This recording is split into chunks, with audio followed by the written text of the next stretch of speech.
But first tonight, we turn to two of the worst candidates ever to run for president.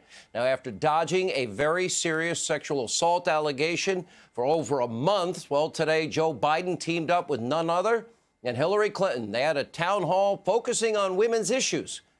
You can't even make this up. Now, of course, Hillary Clinton has quite a track record on women's issues, notably, let's see, enabling, some would say, her husband in numerous cover-ups, sexual misconduct allegations during his political career, and taking millions and millions and millions of dollars from countries that abuse women. And now, coincidentally enough, during the virtual town hall on women's issues, the very credible sexual assault allegation against Biden, it didn't come up once. Instead, Hillary Clinton, Joe Biden, they focused on other issues. Let's take a look. He was getting ready to go to a junior high school dance, and he didn't have any cufflinks. And so his very creative mother, Jean, got him a nut and bolt and made a pair of cufflinks for him. But I think he said he was mortified by that, and he told her that, and she just looked at him and she said, "Joey, if somebody says something to you about your cufflinks, you just say, 'What? You don't have a pair like that?'" Okay, Joey. Ultimately, after they got some awkward small talk out of the way, Hillary Clinton enthusiastically, finally jumped on the Biden Express. He became very sleepy, though. Took a long time. Take a look. I want to add my voice to the many who have endorsed you to be our president. Just think of what a difference it would make right now if we had a president who not only listened to the science, put facts over fiction, but brought us together. Oh, time for Joe's nap. Rare moment of honesty. Hillary Clinton, like many other top Democrats, they shared her favorite part about the coronavirus. Is there a favorite part, really? Oh, for her and so many liberal Democrats, the opportunity, never let a crisis go to waste, to shove universal health care down the throats of we, the American people. Take a look.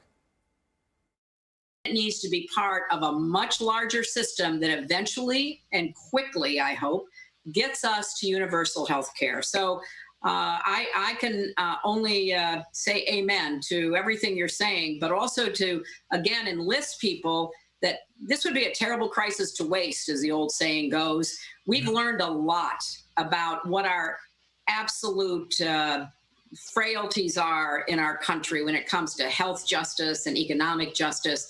So, let's be resolved that we're going to solve those once you're elected president. I promise you that's going to be my objective. A lot of energy there. To recap, virtual town hall supposedly focused on women in the middle of a national emergency pandemic. Hillary Clinton bragging how COVID-19 could help Democrats politically. Joe, by the way, said the same thing, very similar himself. She never once brought up the very serious and credible sexual assault allegations against Biden. Instead, she enthusiastically endorsed him. Now, remember, it was Hillary. She did say sexual assault victims have a right to be believed. We'll talk about the I believers in a second, but let's go down memory lane. I want to send a message to every survivor of sexual assault. Don't let anyone silence your voice. You have a right to be heard, and you have a right to be believed. We're with you. Believe Juanita Broderick, Kathleen Willey, Paula Jones. What changed, Hillary? Were you lying for political gain? Well, today's Biden's accuser, woman by the name of Tara Reid, FoxNews.com, she tells Clinton is enabling a sexual predator. Keep in mind, Reid is a lifelong Democrat. She voted for Hillary Clinton. She was a staunch supporter of Barack Obama, so much so that she never went public with this damning information about his running mate. And as of tonight, Reid's allegations have been corroborated now by at least 4 individuals that she confided in shortly after the incident in 1993. Her mother even calling into Larry King Live at the time to ask for advice.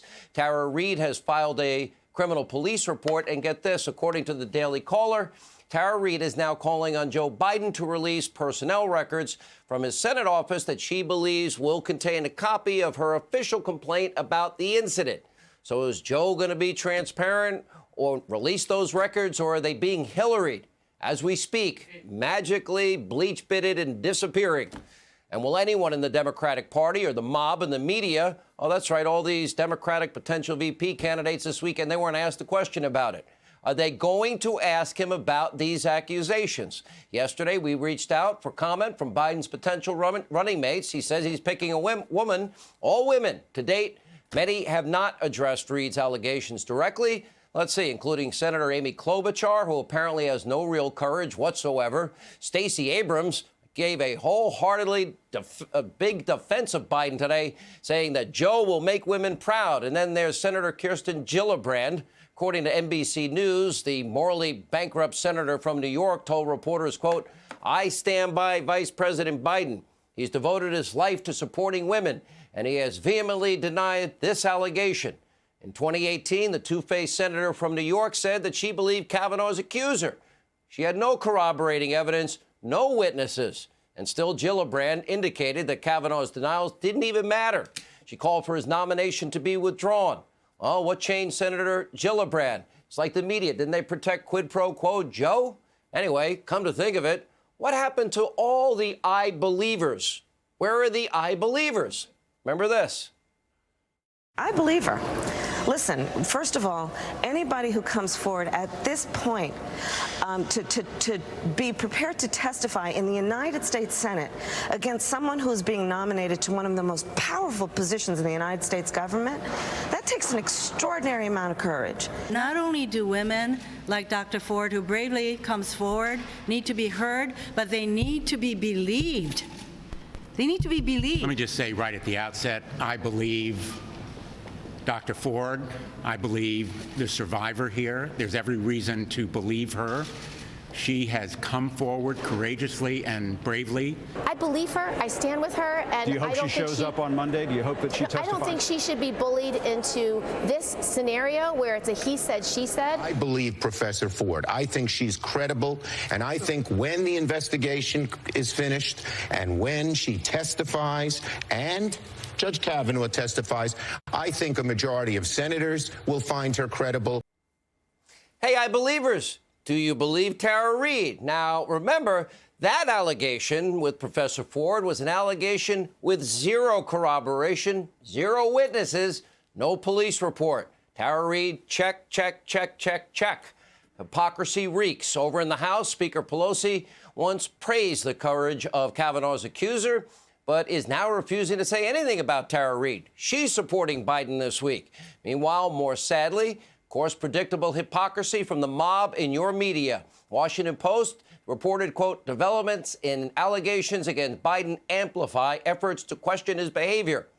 Okay, let's compare that word salad to this headline about Kavanaugh, quote, calls for Justice Kavanaugh's impeachment are mounting. Here's how it could work. That look like fair, balanced journalism from Eric Pimple's Washington Post? I don't think so. Of course not. This is the constant deception that is hurting our country. We have an information crisis in America, and the mob and the media, they are nothing more than state-run TV propaganda of the extreme radical Democratic Socialist Party and all things hate Donald Trump every second, minute, hour of every day. And tonight they're trying harder than ever to prop up somebody who, well, struggling to say it charitably, probably the worst, most corrupt, inept candidate in history.